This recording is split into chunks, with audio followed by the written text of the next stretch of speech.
Hello, thanks for joining me. I hope you're well. Welcome back to the channel.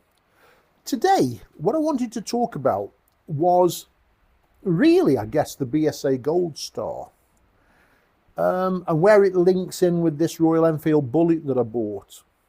I'd be interested to hear your comments, hear your thoughts on this, because it was a bit touch and go, quite frankly, whether I bought this or the BSA Goldstar. And I opted eventually to buy this. I have had some knowledge of these in the past, whether that probably swung it a little bit. And I know some people might be saying, well, the Goldstar isn't really a competitor to the Bullet or the Classic 350.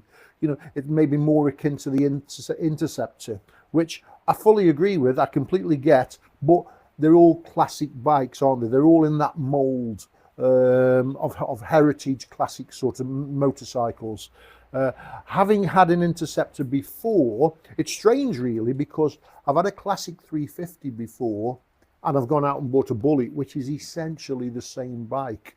I have had an Interceptor before, and the big problem with me and the Interceptor was that I didn't find it very comfortable at all. I quickly tired of the seat, and I couldn't go very far on it, and that was the big bugbear with the Interceptor. Smashing bike in pretty much every other respect, but I just couldn't quite get comfortable, and I could never work it out whether it was the seat, the suspension, the ergonomics of it. I just didn't get it, but I didn't really get on with the Interceptor. So for me, it was going to be this or a Goldstar. Now, I'd seen the YouTube videos about when the Goldstar was first announced. I was quite excited by it. It was a very, very, very pretty bike. It was and is a very, very, very pretty bike. And so I thought at some point I'll investigate the BSA Goldstar. And the point came when I was looking for a classic bike very recently, and my attention turned to the Goldstar. And what I did was I contacted my local dealer, my local BSA dealer. Now, there isn't too many BSA dealers dotted about because they're a fledgling brand. They're just setting up in the UK. They're not without the difficulties, and some dealers have already come and gone, and others have been appointed and that sort of stuff. But anyway, I contacted my local dealer, and they said they hadn't got any. They were waiting for some to come in. They were waiting for some Euro 5 Plus bikes to come in, which is, I believe, is the 25 model year. And they hadn't got any, and they were all going to be list price when they got here, but they couldn't tell me when. Okay, so I went to the next closest dealer, and on the website. It was just on the website. I was getting the information from the web. I did ring the first dealer, and they said, yeah, they hadn't got any. The second one, I just took it off the website and thought, on a nice sunny day, I'll have a ride up one day. So off I went. I went to this dealership. It was in Derbyshire. I got there, walked in. No BSA signs over the door, nothing like that. You know, it was all Royal Enfield actually, and Vogue and various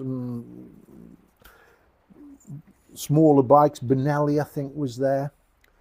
And I walked in and I said, I was asked what I was looking for. BSA Goldstars. Ah, yes, over there. So they pointed me to the corner of the showroom, and there was 3 new BSA Goldstars. There was a red one, a silver one, and a legacy edition, which is like the chrome one. And they also had one used one, a Highland green one. Now, excuse me, tickling my throat. So the thing that was interesting was that there was a piece of paper stuck on the front of each of these bikes, and essentially it said 4995 clearance, BSA clearance, or something along those lines. The legacy edition was £500 more. But I said, can you just explain what's going on with them? And they said, yeah, we're no longer BSA dealers. We no longer hold a franchise. We're selling those off relatively cheaply. Cheaply. And but the deal is if you buy one of these bikes, we can't really give you any backup. We can register it for you. These were brand new bikes. We can register it. We can tax it. We can put number plates. We can PDI on it. We can register your warranty with BSA or with the distributor, which is Lucas Distribution. But you can't come back to us for the first service. We're not really interested in any warranty work because we've got no affiliates. We've left BSA now. And I said, why is that? Why have you pulled out of BSA? And to be honest, they weren't very forthcoming with an answer. So I got the impression that it wasn't perhaps something to be discussed with a member of the public who's just wandered in off the street. They didn't want to give the... Perhaps, obviously, they want to sell these bikes. They want to get rid of them, so they wouldn't want to put a shadow on that. But something would appear to have gone on with BSA. So that was the deal. You're buying them at essentially cost price. We will put it on the road for you, PDI it, make sure it's fine. They assured me that they would be fine, that they'd had the latest software installed, and that the early glitches that we've all heard about on early BSA Goldstars had been ironed out, so there wouldn't be any problem with the bike. But should there be a problem down the line, I was to find a BSA dealer on my own and get it sorted if it needed sorting. Now, obviously, an alarm bell rings because if I was to go to a BSA dealer with a BSA that I hadn't bought off them and said, oh, something's gone wrong with this bike, can you fix it for me? Is it one of ours? No, unfortunately, it isn't. I bought it from such and such a place. But I was assured, and they might not be quite so keen to help me as if it was a bike that they'd bought, quite naturally. Well, and we sort of get that. So even at that stage, there was alarm bells ringing. But I thought, well, but it was a very pretty thing, and I do have a lot of sympathy. I want BSA to succeed, I really do. Because it's good for all of us. If you're into the heritage, the classic motorcycle scene, it's good for everybody to see BSA out there. What a big manufacturer they were in the day. Anyway, I said, okay, well, thank you very much. I'm going to think about it. And I did the normal disappearing act. I actually went away for 3 weeks, about 3 weeks, down to Devon and Cornwall in the caravan. Thought about it, Googling it, and I was Googling and really a lot of stuff on YouTube, people saying how brilliant they were. They'd never had any difficulties. They were very pleased with the purchase, no issues whatsoever, good service, blah de blah de blah, great bike. The yang to that ying was dreadful. Couldn't get, kept cutting out, engine lights coming on, all sorts of issues, recalls, not being able to book into a BSA dealer. My BSA dealer's shut. They've sold me the bike at full price, and you go back and it's shut down. I know that's an industry-wide problem perhaps, but so there was both sort of sides of the coin. Very good, very bad. Avoid, don't touch them with a barge pole. I don't know what you're worried about. And I was a bit confused. I got a little bit confused about it all. I'm easily confused. So the holiday came and went, and kept thinking about it. Kept playing on my mind a little bit, thinking, shall I, shan't I, shall I, shan't I? So the advice was so conflicting. So I decided to go back to the dealership and have a look. So that's what I did. Went back to the dealership. They said, yeah, we've only got 2 new ones left now, a red one and the Legacy Edition. And we still have the second-hand one, and you're welcome to have a ride on the second-hand one if you wish. We don't want you to go, 100 miles, but you're welcome to have a little tickle round on it. I said, okay, that's wonderful. Took my helmet, went up there on the appointed day, got the bike. Highland Green, a second-hand one. This second-hand one, incidentally, was a year old and just a few hundred miles. A few hundred miles. Now, it wasn't a demonstrator, it was a second-hand one. Somebody had it and bought it back. Yeah, you know, so you can imagine. So, went outside, jumped on it, started up, nice clocks, beautiful looking thing. Off I went up the road. My impressions on the test ride were that, now they told me, if you go take it up the road, you go about 4 or 5 miles, there's a roundabout. Go around the roundabout, bring it back. You've done 10 miles. And on the way up there and on the way back, there is some twisties. There's some twisties for you they're just to throw it about a little bit. Obviously, you're on a new bike for the first time. You're going to be gentle, but there's a few bends. I said, okay, thank you. So off I went. Now, despite the actual measurements not being so very different to this, you know, we're talking an inch, maybe 2 inches in wheelbase, in length, in height, in seat height. It's not that different to the size of this, really. So it's not a big bike by any stretch of the imagination. Once I jumped on it, it did feel, the stretch to the handlebars, it felt somehow longer and a bit lower. This has got relatively high bars on, so that's not a surprise. So it was long. It felt just a little bit longer. Maybe the length is there. Maybe the length is just here, but it felt a little bit longer and a little bit lower. Started her up and we went up the road. There was, obviously, as you would absolutely expect, more shove than this. Is it about mid-40s horsepower, that, and this is 20, so it's twice the power, probably twice the torque. So it's going to have more shove than this. So is that good? Is it necessary? Is it good? Is it bad? Who knows? Who knows? So I went up the road and I came to these bends that we were talking about.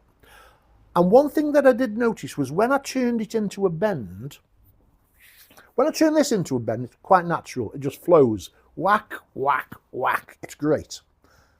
The BSA, now it could be purely because I've never ridden this bike before.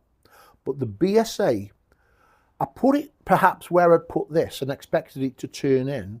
And it didn't. It was running a little bit wider than I expected. And I had to make an adjustment. And the first time I got the taste in my mouth, I thought, whoa, what's going on here? And then the second time I was ready for it. And again, and I'm sure you'd adapt to that very, very, very quickly. But my first off-the-cuff impression was it wasn't as naturally, stable's perhaps the wrong word, as naturally, it didn't handle as nicely as this did. Didn't handle as nicely as this did. More power, yes. Made a nice sound. Pull off from the start, quicker. You'd expect that. You would expect that, of course. But, so, we went like that. We went through the bend. We went round the roundabout. We went back, took it back. And they said, how have you gone on? I said, yeah, it was fine. I said that. It wasn't... I said, but I guess that's just me and something that I'd have to get used to. So, I effed and hawed. He actually showed me when I said, is there any... Because I know there's lots of deals to be done. And I said, can you do me a better deal? And at that point, I don't know if he's losing interest or not, but he got his invoice out of the cupboard. He said, that's what we've paid for it. And essentially, he was losing money on it. He wasn't losing a lot, but he'd still got a PDI tax it because that price was on the road. That price was, it was $4,995 on the road. Oh, and the other assurance was that it was a Euro 5 plus bike. Now, I'd done a little bit of reading up about Euro 5 and Euro 5 plus, and I'm not an expert by any stretch of the imagination, but apparently from what I can gather, all Euro 5 bikes should have been sold by the end of 24. and if they hadn't been sold, they had to pre-register them, which was why there was a glut of, because you could only sell a Euro 5 Plus bike in 2025. So I'm thinking, so I said, this is unregistered bike. I said, this is a Euro 5 Plus. Yep. I said, okay, that's fine. And now I'd also done a little bit of digging around that, and apparently one of the differences between a Euro 5 bike and a Euro 5 Plus is the catalytic converter. There's essentially an oxygen sensor on either side of the exhaust on a Euro 5 Plus, and on a Euro 5 bike there's just the one oxygen sensor. Well, I could see the one oxygen sensor, I couldn't see another. And I sort of challenged him a little bit and said, are you sure it's Euro 5? And he looked through the paperwork and he says, oh, I can't find it where it's actually written down. And then his mechanic came out of the back, his technician came out of the back to have a look at it, and he said, no, these are Euro 5s. And I said, Euro 5s? Are you sure you can sell me a Euro 5 and it's going to be legal and meet the, MOT down the line and all that sort of stuff? He said, yeah, we can do that. Well, but they didn't really seem to know the product. Now, I don't know, maybe it's just me. But I had a look at it, and I was iffing and ahhing, and I've got one side of me saying, buy it, it's a bargain, it's cheap, yours, you're not going to have any problems with yours is going to be fine, it'll be somebody else's who has troubles. And the other side was saying, don't touch it with a barge pole. Why is he selling it at this price? Blah de blah. Anyway, I ifed and hard, tossed and turned, thought about it, had another cup of coffee. It was a very pretty thing, and I agreed to buy it.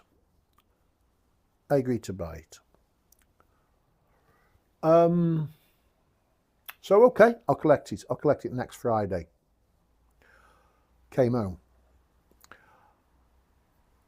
I did a bit more YouTubing. YouTube's a dangerous thing, is it not? Googling, dangerous, because for every one that says yes, there's somebody else that says no. Ultimately, the decision was taken. The thing that tipped the balance away from the Goldstar, and I cancelled the order and ultimately bought my Bullet, was Freddie Dobbs. And Freddie Dobbs did his Tuesday with Dobbs thing on YouTube, and he was highlighting issues that his subscribers had spoken to him about regarding depreciation, and particularly regarding the industry not wanting these things back in part exchange, to the point where not these babies, the Goldstar, not wanting anything to do with the Goldstar. Stories of people like Superbike Factory, who are close to me, will not take one in as a part exchange. They won't offer a price. Other dealers not offering, they just don't want them in part exchange, which makes them doubly plummet. It's, we all have depreciation to cope with. A few £100, maybe £1,000, who knows? That's a lot of money, but you can live with that. But could you live with 2,000 or 3,000? And I don't know. Everybody's different, but depreciation on them is phenomenal, and getting rid of them is an issue. So there we have it. So that was the reason that I didn't pursue my interest in the BSA Goldstar. So I rang him up. I apologised. I said, I'm not going to go through with the deal. I'm going to pull out of it. He asked me why, and I told him. And he didn't really put up any counter-argument at all. He didn't put up any counter-argument. He wanted out. I believe they have become MotoGP dealers. So they're stocking the Moto Guzzi's now, these Royal Enfields, Benellis, Royal Alloy, the scooters and stuff like that, Vogue, that sort of. So they've taken on that, gone with MotoGP and their portfolio of brands, and they just want out of BSA. But they're not alone. The BSA network seems to be in a bit of turmoil. The original network was set up, and granted, it's going to be small, but it seems like half of them have shut down now, and others have come on board, and they all seem to be little places. Often they're little places you haven't really heard of. That's not being what am I saying? I'm not dismissing them. Some of them will be very good, I'm sure, but they seem to be having early, I don't know, they've just set up this brand, and they certainly haven't got the backup that somebody like these have got, Royal Enfield. I can rely on the dealers, I can rely on the parts, the servicing, the warranty. I had warranty claim on me classic 350, and it was all dealt with amicably, absolutely no problem at all. You don't get that feeling around BSA, unfortunately, at the moment. Now, that was why I pulled out of the deal. So that's it. Tell me what you think. Was I right? Was I wrong? Have I missed something? Should I have gone for the Goldstar? Am I better off with this? Am I making a lot over nothing? I don't know. It was just a thought. It was just a thought to have a chat, see what people think. I'm very happy with this. Very, very, very happy with this. Great bike. So there you are. Leave a comment below. Like and subscribe if you wish. You're more than welcome to join in. I'm going to put a bit of ACF 50 on this now, ready for the winter time. It's not that I ride it in the winter time, but winter time's on its way now. I'm actually in here in the studio. Yeah. I'm in the garage because it's bouncing down outside, and it's not fit. It's absolutely not fit. Certainly not fit to be riding around talking about BSA Goldstars. So take care, ride safe. See you on the next one. Look out for the potholes and the lunatic drivers. See you soon. Bye.